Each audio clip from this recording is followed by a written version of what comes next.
Sorry. Luckily, this time I was able to grow tulsi at my home.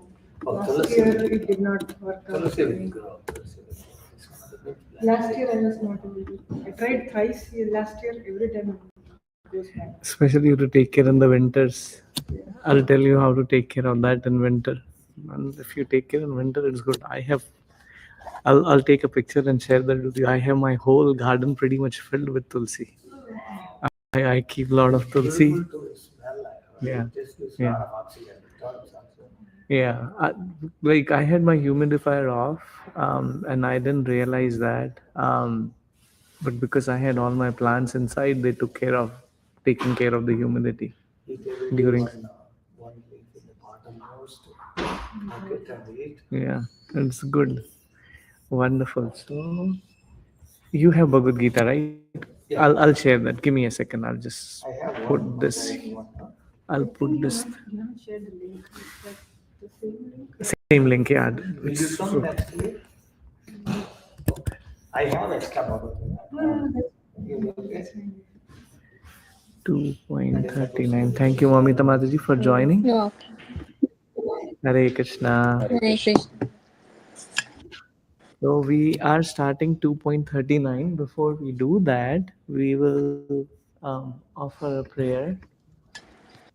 Om Ajnanatimirandasya Jnananjanashalakaya Chakshurunmilitam Yena Tasmai Shri Gurave Namaha Shri Chaitanya Manobishtam Sthapitam Yena Bhutale Swayam Rupa Kadamayam Dadati Swapadantikam Vandeham Shri Guru Shri Yuta Padakamalam Shri Gurun Vaishnavamsha Shri Rupam Sagrajatam Sahagana Raghunathanvitam Tam Sajivam Sadvaitam Savadutam Parijana Sahitam Krishna Chaitanya Devam Shri Radha Krishna Padan Sahagana Lalita Shri Vishakhanvitamsha He Krishna Karuna Sindhu Dinabandhu Jagatpate Gopesha Gopika Kanta Radha Kanta Namostute Tapta Kanchana Gaurangi Radhe Vrindavaneshwari Rishabhanu Sute Devi Pranamami Hari Priye Vanchakalpatarubhyasya Kripa Sindhubhya eva cha Patitanam Pavanebhyo Vaishnavebhyo Namo Namaha Namo Vishnupadaya Krishna Prishtaya Bhutale Srimate Bhaktivedanta Swami Niti Namine Namaste Saraswati Deve Gauravani Pracharine Nirvishesha Shunyavadi Pashyatya Deshatarine Jai Shri Krishna Chaitanya Prabhu Nityananda Shri Advaita Gadadara Srivasadi Gaura Bhakta Vrinda Hare Krishna Krishna Krishna Hare Hare Hare Rama Rama Rama Hare Hare Mukum karoti vachalam pangum langayate girim yat tamaham bande Shri Gurun Dinatarinam Paramananda Madhavam Shri Chaitanya Ishwaram. Wonderful. So we are reading text 2.39 today. Esheta bihita sankhe Buddhi yoge tva imam shruno Buddhaya yukto yaya partha Karma bandham prayashasi. Translation, please. Yeah, I can read. Mm-hmm. Therefore, I have described this knowledge to you through analytical study. Now listen as I explain it in terms of working without fruitive results. O son of Partha, when you act in such knowledge, you can free yourself from the bondage of walks. Very beautiful. There is a transition now. I know we are meeting after a couple of weeks, after a couple of weeks at least, and I'm excited to be in person. I'll be very honest. So far, we were talking about uh, Krishna defeating Arjuna's argument, right? Now he is shifting the gears here from this verse. And what is changing here? Krishna specifically, so far, when we talk about analytical study, so whatever knowledge we acquire, there are different ways to actually acquire the knowledge. And one of them is analytical study, which is I need a proof. And it's basically that's what Krishna says. So far, I've spoken such truth to you. Now, listen, I explain in terms of working without fruitive results. Now, this is very interesting aspect. Most of us, or I would say all of us, work with the fruit in mind. Why do I work? I get the salary. Does anyone work for free? No, we don't, right? Why? Because I have some expectation.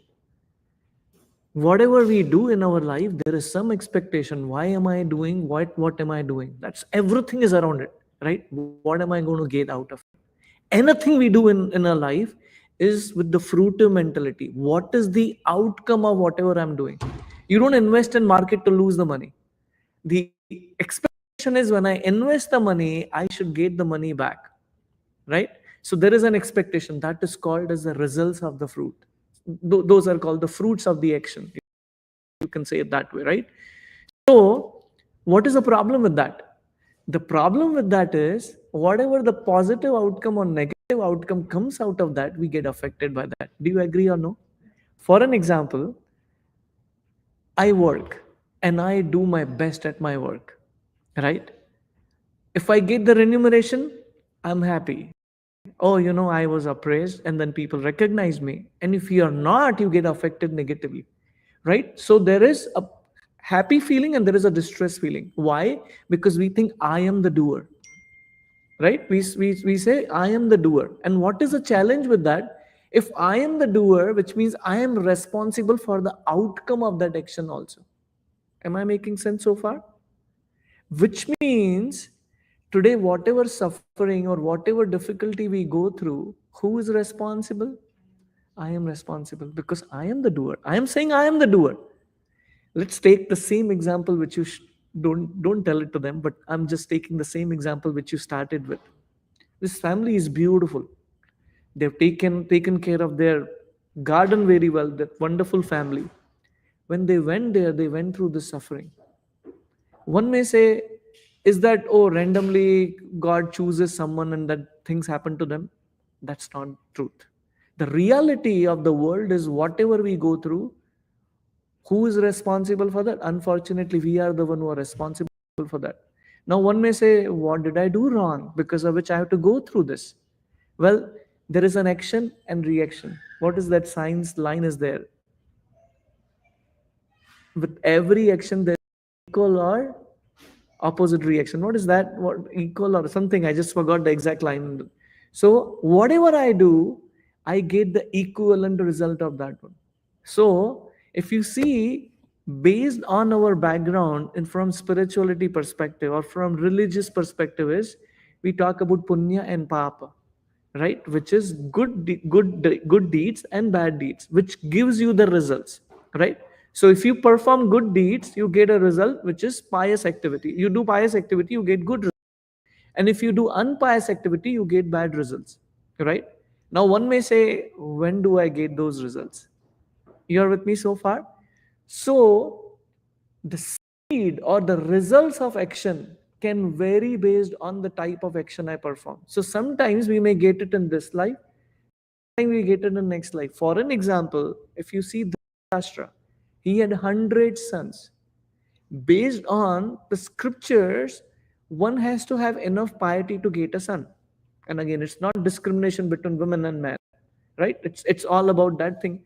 So many birds before, he actually killed ants. He was poking through them.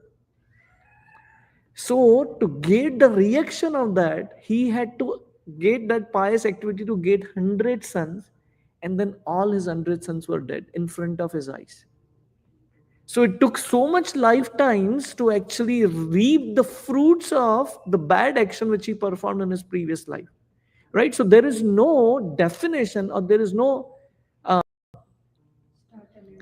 exactly. I cannot identify where did it start. Prabhuji, the darshan is going to open at 4:30. Hare Krishna. The darshan is going to open at 4:30. Thank you. Until then, if you want to join, you can join for Bhagavad Gita class. Thank you. So there is no beginning and end. I cannot find out what action will give me what results. Maybe some aspects is defined when and what, it's very complicated. So law of karma cannot be decoded. Let me put it that way. Right? So coming back to the verse, what did we say is everything in the life, Hare Krishna, is expected. What am I going to get out of it? And that brings us suffering. What is suffering? This is very interesting aspect. Let's go back to the first few verses of Bhagavad Gita. We says we are not the body, we are the soul. You agree on that? And we read the soul cannot be cut into pieces. Hare Krishna. Soul cannot be cut into pieces. Soul cannot be burned by fire. Soul cannot be drowned by water. So hold on. Who is suffering? Okay, but we say body is dead. So I'll give you an example. Sorry, let me share you the questions. No, so the question here is, welcome back. So thank you. So I am excited to be back. So what we are discussing is this verse is specifically talking about the working without fruitive results, right? So what I'm asking here is that when we incur any suffering, right? Does it happen to the body or does it happen to the soul? So Mataji shared it happens to the body, not to the soul. How did we define that answer? We read few verses before that the soul cannot be burned by fire, the soul cannot be cut into pieces, soul cannot be drowned by the water. Which means whatever happens to us, soul is not affected by that. So the body is suffering. But then I have a question. If there is a dead body, you put that in the fire, what happens? Does it feel the pain? You cut the soul, or you cut the dead body, does it feel the pain? No. So is that body suffering or is that soul suffering? Well, I'm defeating my own argument, which means neither the body suffering nor the soul suffering. So what? Who is going through suffering? Are you all with me? Yeah. Right? I'm making sense, right? When I think I am the soul, we all agree? I'm not the body. When I identify myself with this temporary body that I am so and so person, and when that body goes through that pain because of that linkage between the soul and the body, I feel suffering. Am I right? Right? Yeah. And why do I suffer? Because I think I am the body.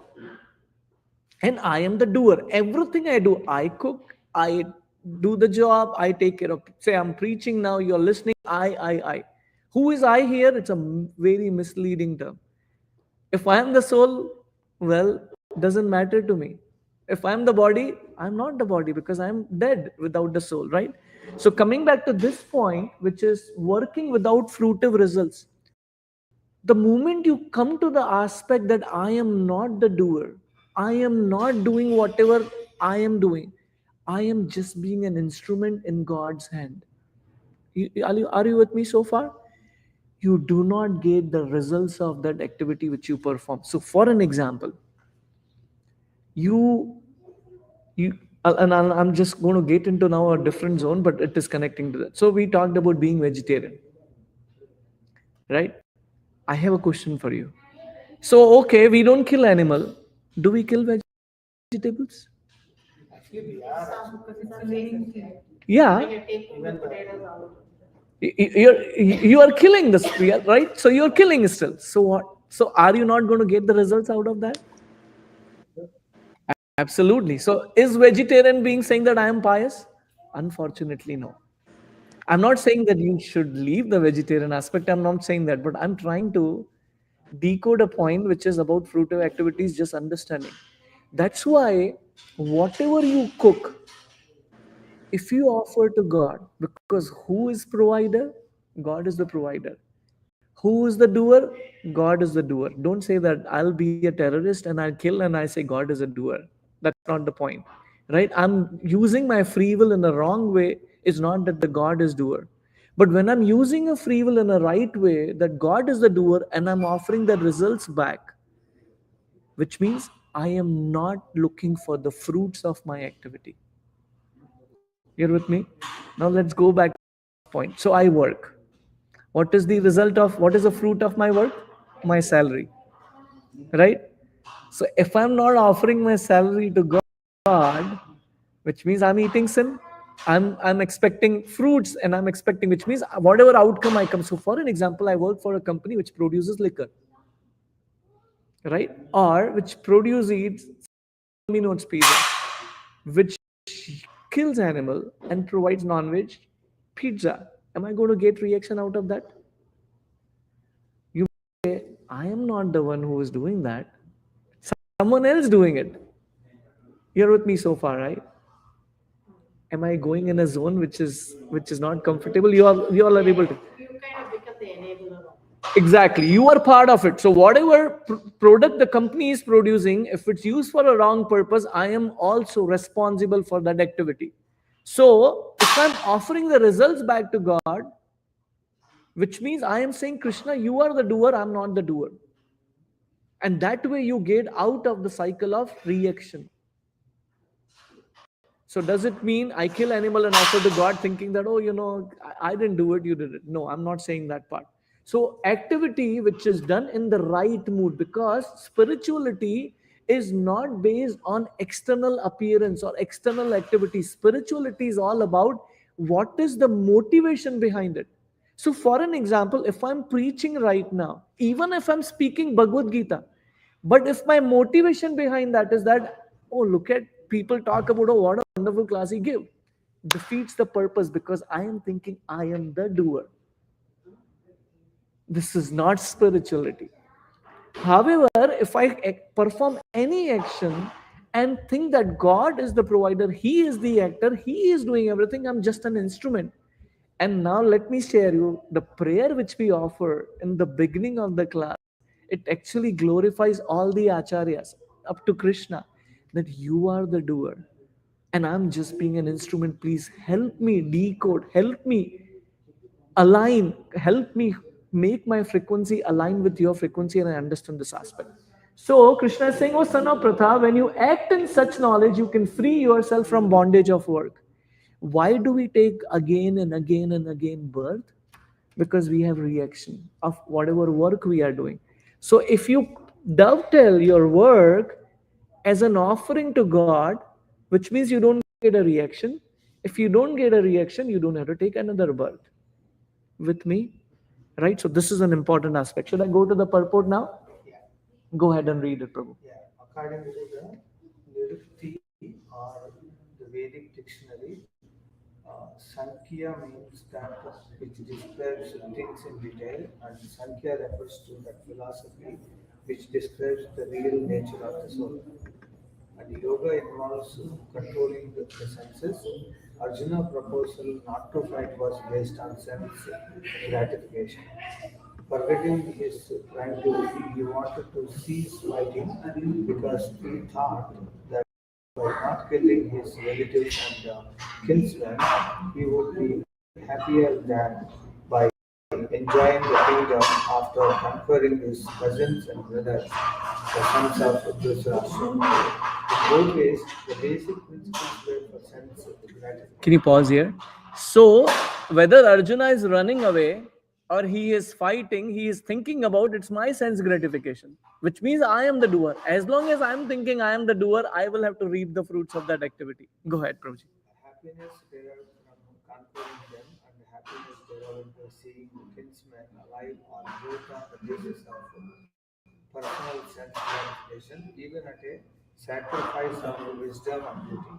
Krishna therefore wanted to explain to Arjuna that by killing the body of his grandfather, he will not be killing the soul properly, proper, and he explained that all individual persons, including the Lord himself, are eternal individuals. They were individuals in the past, they are individuals in the present, and they will continue to remain individuals in the future. Because of all of us are individual souls eternally. We simply change our bodily dress in different manners, but actually Actually, we keep our individuality even after liberation from the bondage of material trust. An analytical study of soul and the body has been very graphically explained by Lord Krishna. And this descriptive knowledge of soul and the body from a different angle version has been described here as Sankhya in terms of University Dictionary. This Sankhya has nothing to do with Sankhya philosophy of, of the atheist Kapila. Long before the impostor Kapila Sankhya, the Sankhya philosophy was expounded in the Srimad Bhagavatam by the true Lord Kapila, the incarnation of Lord Krishna, who explained it to his mother, Devahuti. Devahuti. It is clearly explained by him that the Parusa or the Supreme Lord is active and that he created by looking over the Prakriti. Prakriti. Mhm. This is accepted in the Vedas and in the Gita. The description in the Vedas indicates that the Lord plans to over the Prakriti or nature and impregnated it with anamic individual soul. All these individuals are working in the material world of sense gratification and under the spell of material energy that are thinking of being enjoyers. This mentality is dragged to the last point of liberation when the living entity wants to become one with the Lord. This is the last snare of Maya or sense gratification illusion, and it is only after the primary works of such sense gratificatory that a great soul surrenders its unto within the Lord Krishna, therefore fulfilling the search after the ultimate. You want to read a little more? So, Krishna said in the translation that I am going to actually talk about the analytical study, which is Sankhya Yoga. So, there are two Sankhya Yoga. One was propounded by an atheist Kapila. We are not talking about it, but there is another Kapila who is incarnation of the Lord. Where is all this information coming from? It is coming from Srimad Bhagavatam.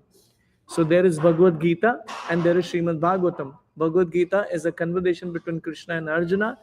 Bhagavatam is about Krishna. It's his biography and his devotees. So go ahead and read the next one. Arjuna has already accepted Krishna as his spiritual master by surrendering himself unto him. Sistyas te ham sadi Mam Tvam Sapannam. Yavam Yakannam. Consequently, Krishna will now tell him about the working of Buddhi Yoga or Karma Yoga. In other words, the practice of devotional service only for the sense gratification of Lord. The Buddhi Yoga is clearly explained in the chapter 10, verse 10, as being direct communion with the Lord who is sitting as Paramatma in everyone's heart. But such communion does not take place without a devotional service. One who is therefore situated in devotional and Dental, transcendental yeah. loving service to the Lord, or other words in the Krishna consciousness, attaining to this state of yoga by special grace of the Lord. The Lord says therefore that only to those who are always engaged in devotional service out of transcendental he awards due knowledge of devotional love. In that way, the devotee can reach him easily in the ever blissful kingdom of God. Thank you. So, Bhagavad Gita is divided into various yogas. So, there are 18 chapters. First 6 chapter and last 6 chapters. And then in between is the actual crux, which is Bhakti Yoga. Now we are entering into the section called as Karma Yoga or Buddhi Yoga. One of the misleading statement from Yoga chapter is taken as work is worship. That misleading statements come from Karma Yoga. And another profound statement which we hear is do your duty, don't attach to be the results of the duty. That's the other thing which comes from this Karma Yoga section. And now we are getting into the section which is also called as Buddhi Yoga. Now, one more important point which I want to highlight based on this paragraph, where it says one should do the devotional service only for the sense gratification of the Lord. We understand what are the senses, right? So there are six senses, right, through which we enjoy. But what is the problem with that sense enjoyment is that they actually bound us into the material world. So, for an example, let me pick a real story here. So there was one lady who saw a dog who was tied very close to the pole, and she called the cop, and the master had to pay a huge fine. So this was an interview. The what is that? Radio interview was going on with this lady, and she was very happy, saying, "You know what? I did this stuff." So the interviewer asked her, "What did you eat today?" She said, "I ate hamburger." So the interviewer asked her, "You were so concerned about this dog who is tied so close to the pole. You to eat that hamburger, a cow's throat has been slit, killed. It just, can't you understand the connection?" She couldn't understand the connection. Why? Because our senses are so uncontrolled, we have no idea what am I doing. I was coming from the airport. This was from Mumbai to Paris. And there was an Indian guy who was walking in front of me, and he bought something from the duty store. And this was a transparent bag, so I could see what it is written. So it said smoking kills. And immediately I started thinking about it. Can't he read this? It says smoking kills. Not even saying your health will be spoiled. It says kills. Can't he understand that? Are you with me so far? People are so addicted to things, they know they are going to kill. These things are going to kill, but they don't have a control over sense. So the problem with sense gratification is we suffer. But now the question may come, so why do we do it for the Lord? Right? And this will come further in chapter where Krishna is talking about Vibhuti Yoga. That's a specific chapter where Krishna is trying to talk about who am I. Now in this world, whoever glorifies themselves, we say, oh, he's proud about himself. Right? But when God is talking about himself, it's not that he is being proud, he's just sharing the truth. Right? So now when Krishna is saying, when you do something in this world, the nature of exploitation is very strong. Whatever you do, if you do in a good sense, the people have exploitation mentality.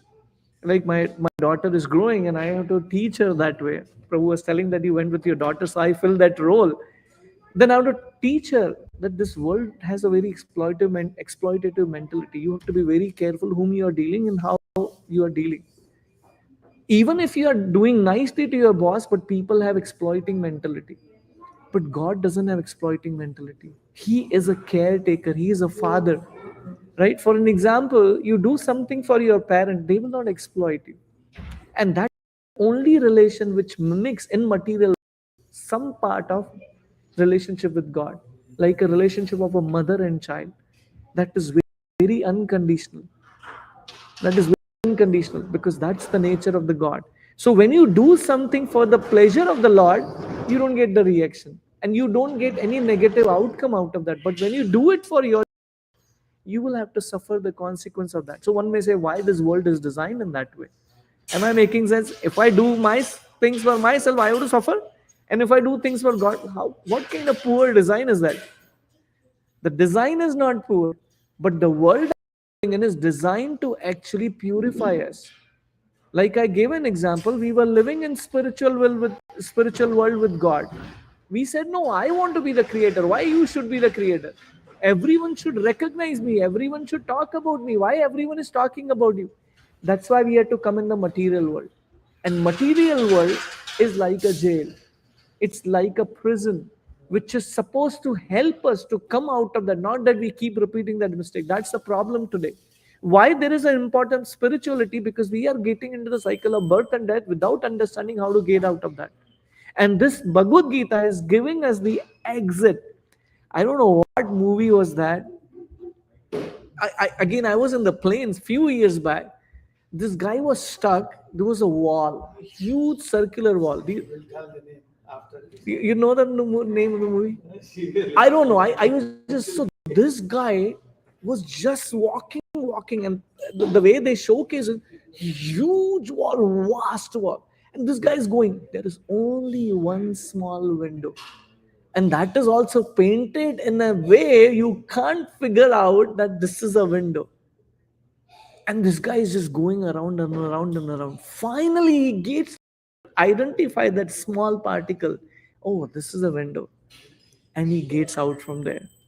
And what is Bhagavad Gita is that window for us. What is the cycle of birth and death is just going through this wall. One has to have that idea that I want to get out of that one. Go ahead, read the third paragraph. Thus, the Buddhi Yoga mentioned in this verse is the devotional service of the Lord. The word Sankhya mentioned herein has nothing to do with the atheistic Sankhya Yoga Enunciated. by the impostor Kapila. One should not therefore misunderstand that the Sankhya Yoga mentioned herein has any connection with the atheistic Sankhya, nor did that philosophy have any influence during that time, nor would Lord Krishna care to mention such godless philosophical speculations. Real Sankhya philosophy is described by Lord Kapila in the Srimad Bhagavatam, but even that Sankhya has nothing to do with the current topic. Here, Sankhya means analytical description of the body and the soul. Lord Krishna made an analytical description of the soul just to bring Arjuna to the point of Buddhi Yoga or Bhakti Yoga. Therefore, Lord Krishna, Sankhya, and Lord Kapila, Sankhya, as described in the Bhagavatam, are one and the same. They are all Bhakti Yoga. Lord Krishna said, therefore, that only the less intelligent class of men make a distinction between Sankhya Yoga and Bhakti Yoga. Sankhya Yoga, Rathak Balaha, Pravadanti na panditaha. Pandita. Of course, atheist Sankhya Yoga has nothing to do with Bhakti Yoga, yet the unintelligent claim that the atheistic Sankhya Yoga is referred to in the Bhagavad Gita. Cool. So this is further explanation about the Sankhya Yoga, which is analysis study, and we have already covered aspect about what is the difference between the body and the soul. So we will read the next verse. Any questions or comments We before? still have one more para, I think. Yes, you want to read that because I want to focus. If you can read last 4 lines, there is much difference. Can you read that one? Because There is much from there. yes, there is much There difference. is much difference between work in Krishna consciousness and the work for fruitive results, especially in the matter of sense gratification, for achieving results in terms of family and material happiness. Buddhi Yoga is therefore the transcendental quality of the work that we perform. Beautiful, thank you. If you see in Mahabharata, there were so many soldiers who were fighting. Duryodhana was also fighting, Arjuna is also fighting. So they are doing the same role. You see that? Both are fighting. What is the difference? Can you recognize the difference? Yeah, there's personal agenda for Duryodhana and Arjuna, Yes. whereas the army is basically doing the duty. Yes. Very good point. So there is the selfish motive, which is Duryodhana is thinking about what is the result of this activity. I'm going to become a king. And Arjuna was also getting in that direction. Why should I kill? Because I'm doing that. And Krishna is taking him away from him. So though Arjuna and Duryodhana both are fighting, they are performing the same activity, but the intention of the activity is different. That's why the result is different. In material world, say for an example, you want to make a sambar, I want to make a sambar. Irrelevant of whatever the result is going to be sambar. However, in spiritual process, it's all about the consciousness. What am I thinking behind whatever I'm doing? And that's why it is so subtle. You cannot, even if I'm speaking, you cannot estimate where I am in my bhakti, and I cannot estimate where you are in your bhakti. because this is an internal process, it's not an external process, which means I cannot recognize externally who is where. Well, there are people who can recognize that, but the idea is that everything which is done has an intention behind it, right? So for an example, yesterday there was the Balram Jayanti, and there were so many activities which we were performing. So if I'm singing, people would be thinking, oh, this is such a beautiful melody, this is beautiful singing, but what is the intention behind it? It's an important aspect. And this is, it took some time for me to understand, and I want to dig down here. So I used to hear even Hare Krishna Maha Mantra sing by professional singers. Like I used to be a big fan of Jagjit Singh, if you know about him. So he sings um, different I forgot the language, which, but basically he used to sing the same Hare Krishna Maha Mantra, and I used to play that. Someone would say, you shouldn't listen to him. And I would say, why? It's the same Hare Krishna Maha Mantra. Are you with me so far? So the mantra is same, but the intention is different behind that. If a person is doing that activity with that intention, I'm going to earn money, I'm going to earn fame, I'm going to earn whatever is made, then it defeats the purpose. The same, like for an example, a milk, if it touched by if it touched by a snake, it will not look different. You're with me so far? But the outcome is completely different. If I drink the milk, it should give me nourishment. But if I drink the same milk which is touched by the snake, I will die. So appearance wise, they both look same. But the outcome is different because the intention is different. So this is a very subtle science. That Krishna consciousness is not just a philosophy, it's a science. One has to understand how these things work. When I joined this process many years back, all this which you're hearing, I also heard it. I did not understand, I'll be very honest. It remained a theory for me for a good period of time until my consciousness was budding, growing, and then I realized the subtle difference between what happens. For an example, when you eat, like we say, a lot of times you say the motherly food or you say home food is way better than the restaurant food. Why? Because it's prepared with love. Yes, it is prepared with that consciousness, like you said, that I want to give nourishment to the child, I want to give nourishment to my family member. But the person who is cooking in the restaurant, what is his intention behind it? I want to earn money. His frustration or her frustration will come in the food, and you will develop that consciousness. That's why it says, I was just seeing someone was wearing a t-shirt, you are what you eat. Like you were just sharing that you grow these vegetables in your garden, you eat the same vegetable, apparently externally they will look the same most of the time, but there is a difference. Someone is doing it to run his livelihood and he wants to earn more money, so he may put, to get more money he will put pesticide, but you won't, because you know what has to be done. So it's all about the power of intentions. This is all bhakti. Make sense? Any questions or comments? Okay, let's move to the next verse. Please follow along. This is a very beautiful verse. Neha Vikramanastosти Pratyavayo na vidyate Swa alpam api asya dharmasya Trayate mahato bhayat. Who can read the translation?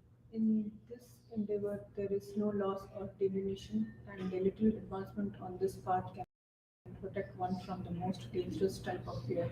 This is a very important verse. So, for an example, in this life, do PhD, and I have say double PhD done, and I take another birth. Can I say, oh, I have double PhD now? Why? Resets the thing.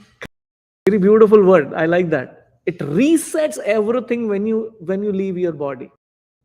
Make sense? Make sense? So if I'm finishing this body, whatever I earned, Whatever I have, everything becomes zero.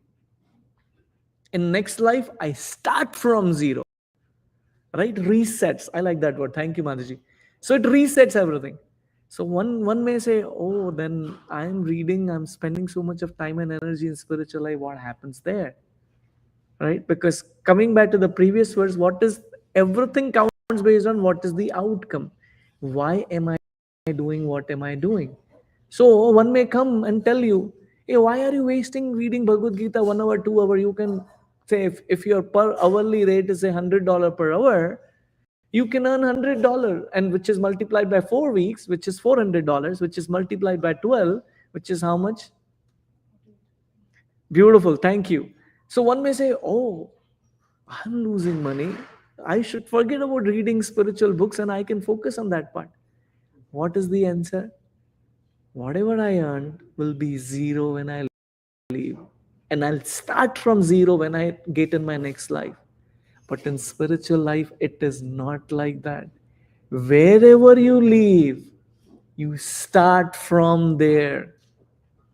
You start from there. I don't know if you got. I highly recommend. There is a movie called as Mahanursing Avatar.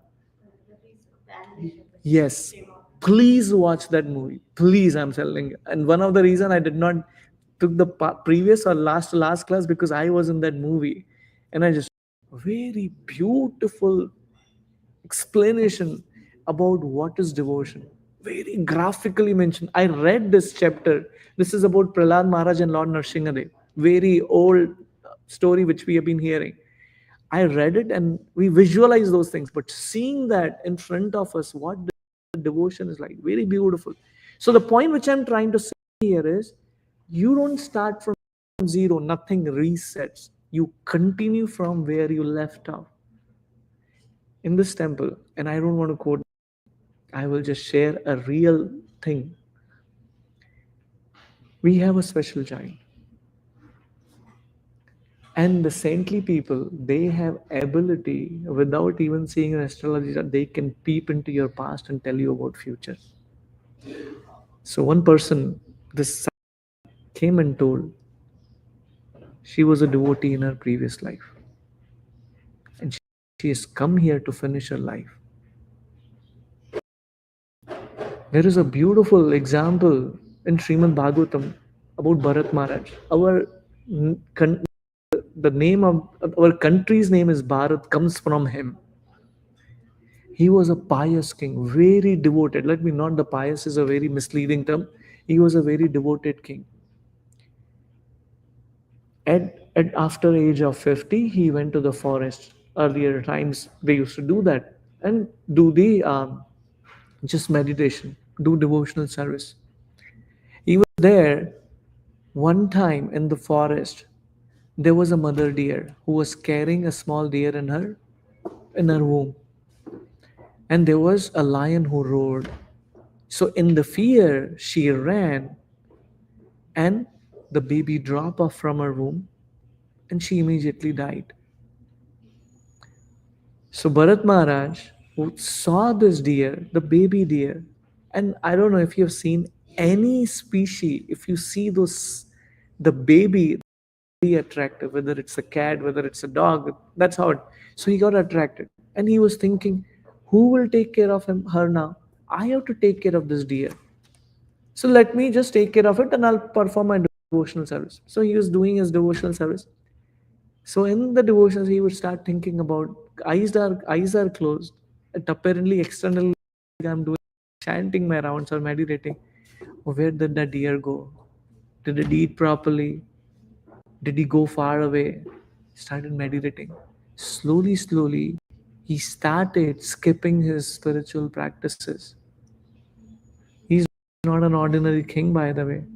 He's a very devoted king. But that's the power of illusion energy of the Lord, which is called as Maya. This material energy. What had happened is he was just meditating on the deer. With that thought, he left his body. In his next life, he became a deer. But by God's grace, some people remember their previous life.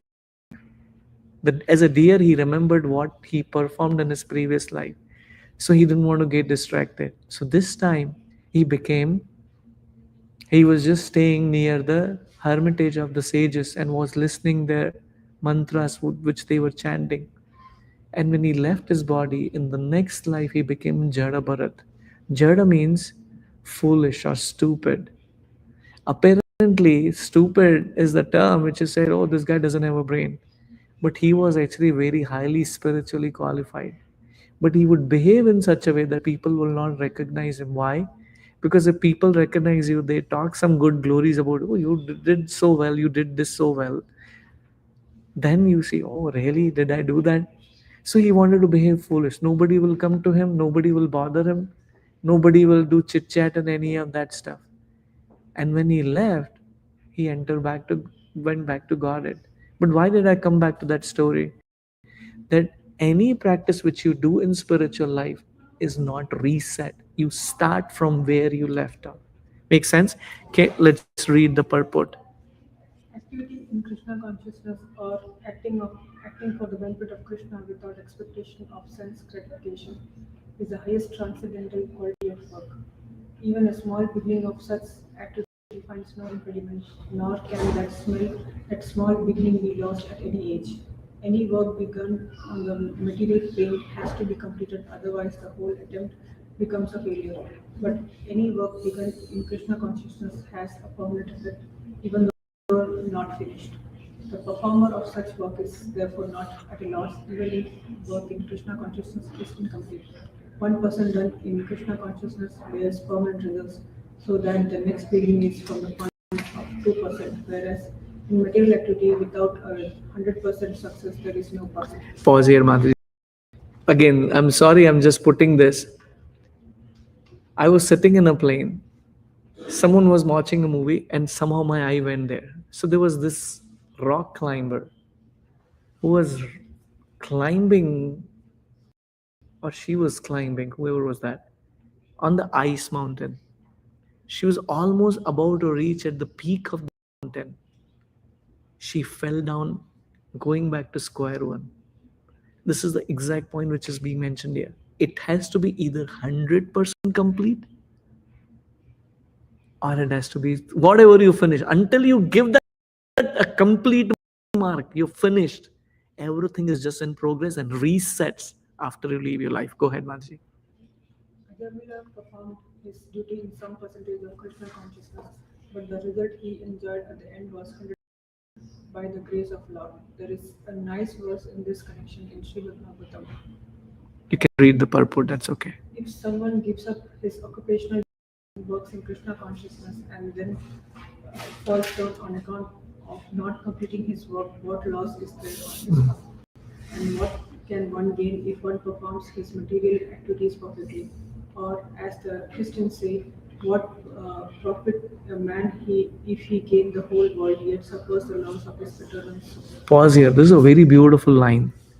What profit a man if he gains the whole world? You become a CEO, you become the billionaire, you become a trillionaire. But if you lost your soul, what's the point? This is a very important aspect because there are people who talk about being good, being nice to people. Be nice, don't hurt other people.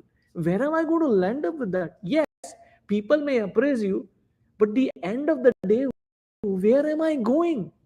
I don't care about what people talk about me, right? What I care about, where am I heading towards? I don't want to be, I don't want people to say, oh, this was a nice fellow, and I go into hell. Am I making sense so far? This is very important aspect. One has to understand pious activities may lead you to a better place, but that will not get you away from the cycle of birth and death. That's why piety is not what Bhagavad Gita's target is. One has to go beyond that. One has to understand the repercussion for even piety, which I honestly I did not know it. I like to be nice. I like to be pious. And I don't know if you some people get kick, like you get a kick with the coffee, right? Similar kick in the piety also. And it is very difficult to convince those people to practice bhakti. Why? Nice, they are in mode of goodness. There is nothing wrong with it in being mode of goodness. But where am I heading? Am I making sense so far? So one has to come to the platform of pure goodness, which is beyond ignorance, passion, goodness. These are the three layers. Ignorance is considered to be the lowest. Passion is above that. Goodness. Goodness is where the piety. You cannot go beyond goodness if you're just on the pious platform, just being nice, worshipping deities, performing various activities. I went to India. Trust me, the temples were filled every day. I couldn't take the darshan. Here you see beautiful darshan or Radha Gopi Janal. I couldn't see it there because my practice devotional service started in Pune, and there's a beautiful temple and amazing deities. I can't describe them. I couldn't take the darshan. There were so many people. And wherever we go, I went with shopping with my daughter. Now I take up that role. And all these shopkeepers will offer arti. So my kids, when they saw, Dad, this is so nice, they are spiritual. I said, no, they are not spiritual, they are ritual. Yeah, they're doing for the business, not for They are doing for the business. Honestly, Prabhu, I never knew it before coming and reading Bhagavad Gita. There is a difference between ritual and spiritual. Because what is the difference? He is also offering the arti, he is offering the arti. Externally, the activities are same. The intention behind that activity is different. And that's the crux, correct? He's expecting God to help him make money. Make money. Though it apparently looks they are spiritual, but they are not spiritual. And and another place, I was just there, very close friend of mine. I was telling her, that we preach here and all that stuff. She said, I challenge you, come and preach here and make devotee who chant 16 rounds. I said, what's such a big deal here? She said, to convince a person with the blank slate is so easy versus a person who carries all loads of information from their ancestors, from other things, and to come back to that zone where they understand Krishna is the supreme personality of God. Very difficult. And I agreed on that part. I agreed on that part. So many people, very pious, very nice, no complaint about it.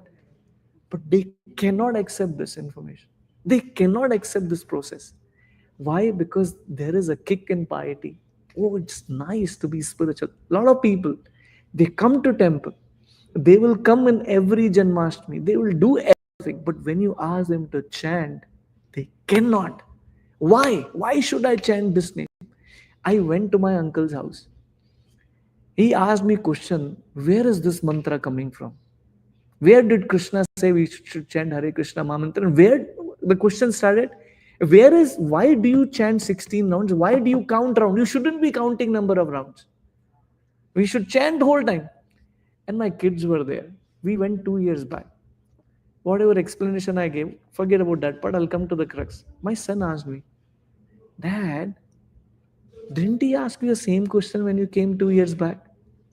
He remembers. I was trying to convince him, but I lost that track. He asked the same question. So my son asked, didn't he ask you the same question last year when he come? This was not last year, 2 years back. Oh yeah. What's happening? I explained him. He says, why not worship Lord Shiva? I explained him what is Lord Shiva telling. From script, I said one thing. I will speak anything in the air. I will quote everything from scripture because I don't like to talk in the air. There is so much it's an endless discussion. Let's pick up a verse from Bhagavad Gita. Let's pick up a verse from Upanishad. Talk about what Lord Shiva is telling to Parvati. He is telling, chant the name of Lord Ram. So why are you arguing? You want to chant the name of Lord Shiva, you chant. But do something. But at the end of the day, the results are going to be different. Then don't blame me. If you go to engineering college, don't think that you will get a medical degree. When you go to medical degree, you don't expect that I'll get an engineering degree. So whose fault is that? It's my fault. Not that the engineering universities are cheating me. They are telling, boss, if you come to our university, you will become an engineer. I go with the wrong expectation, that's my problem. I don't read, it's my problem. Am I making sense? One needs to come to a conclusion one day. Where am I heading? What should I do in my life? My life is kicking every sunrise, every sunset. I am one day closer to death. Yesterday I was reading, I was actually doing the dressing. I was a pujari yesterday. And I was reading Krishna book. There is a beautiful Krishna book, and this incident comes in there. Sorry, I'm taking more time today because we're meeting after a long time. I just don't want to run through. I just want to come back to the same, and we want to walk together. So I was reading this beautiful incident when Kamsa, he is the brother of Devaki, and Devaki is getting married. So he wanted to be a chariot driver. He's taking his sister, right, and her husband, and he's a chariot driver. And then from the sky, he hears the voice that her eighth son is going to be the cause of your death. What happens after that? This guy leaves the chariot, pulls the hair of Devaki, and sword is about to chop off her head. And her husband is thinking, what is he doing? And he starts speaking this philosophy. And that's where he's speaking about this philosophy. What are you doing? Come back to your senses. You don't kill your sister, because this is the thing. And the soul is eternal. It's going to die one or the other day. With every sunrise, coming back to the point, and every sunset, we are one day closer to death. When we say it's my 47th birthday, which means I'm dead by 47 years. Agree or no? Yes, I like that line. We celebrate our birthday, cut the cake, thinking that it's a happy moment. Sorry, I don't want to confuse you, or I don't want to dilute the thought process that way, but it's a reality. I am getting that year closer to death, 48 years, which means I have subtract, say I'm 60, I have now 10 years, then whatever, or 12 years now. That's the reality of life. So at certain point of our life, one has to meditate, where am I heading? Am I improving? Like, I have my friends who started along with me. I'm not saying I am there or whatever is there, but some people are still there. And I ask myself, I am also there. There are people who went beyond me. What am I doing in my life? Every moment in our life is the moment of introspection. When you go to bed, think about, what did I do today? What let me put it this way, what did I do differently today than what I did yesterday, or day before yesterday? What am I changing? Am I changing, or I'm the same person? And that's reflection is very important, because life is never going to remain the same. Like you shared about this person, your neighbor, did he expect that this is going to change all of a sudden? No. I was just talking to my daughter few minutes back. I never thought that this is going to happen to our family. And I'm like, okay, we will get through this. But it's a brutal reality of life. We can't predict the life the way we think that that's how it's going to run. And I was just seeing so many people very old, not able to walk. And I was just seeing myself there. I'm not going to be far from there. I'm going to land up into the same shoes one or the other day, where I'm not able to walk, where I'm not able to eat, where I have to, more than the food I eat, the medication or just medicines here. That's the brutal reality of life. We have to get there. So the whole idea about spirituality is, when will I surrender to Krishna? It's not an easy process. Not an easy process. But one has to think every moment, am I being God conscious, or am I being body conscious? Trust me, if you just measure that, you write down one, how many thoughts you have, and you write down body or soul, B or S. I bet you at the end of the day, the number of B's will be more than number of S. I'm thinking about myself. Do I need to eat? No, but I feel like I want to eat. Did I use that moment to remember Krishna? No, I remembered, like my son. He went to the swimming pool, with the phone, and he told me in 2 minutes, Dad, I brought the phone in the swimming pool. And then he started reading all philosophy about iPhone. Oh, you know what? They are water repellent and all that stuff. But phone died. The phone died. It did not work after that. So he was like, why they say like that? This is what the material world is designed. Don't expect this material world is going to work the way it is defined in the manual. I'll tell you a very interesting statistics, and this is few years back. Are you ready to listen? Yes, Prabhu. Yes, thank you, Maraji. Let me remember the number. I think 90,000 or some number. Please, I'll find out the number. Death in the hospital in America every year happen because of the mistake of the doctor. Let me repeat. Whatever 90,000 of that number of deaths happen in America every year, not because of the cure, but because of the mistake of the doctor. Now imagine